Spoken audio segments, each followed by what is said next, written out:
हाथों में परचम आजादी के थामे जहन्नम की जानिब चली जा रही है।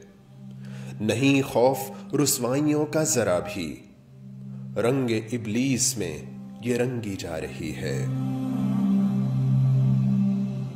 यह है असरे हाजिर का दौरे जहालत, जहालत की ताकत बढ़ी जा रही है।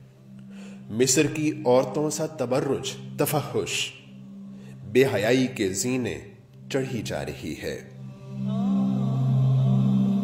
नोशना फेंकना जिनकी तहजीब ठहरी, बेसबब उनकी खातिर मरी जा रही है।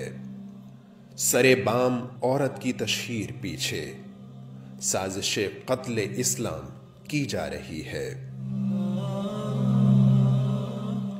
ये शोहर की इज्जत थी, भाई की गैरत, बूढ़े अब्बा की पगड़ी रुली जा रही है। छोड़ के घर में इज्जत की खिदमत गुजारी, हुक्मरानों की नौकर चली जा रही है।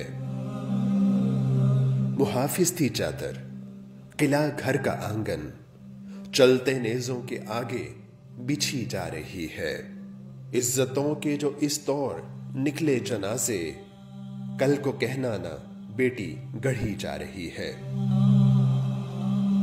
जिना तेरे रोने से दिल कोई पलटे, आंसुओं से कलम तो धुली जा रही है।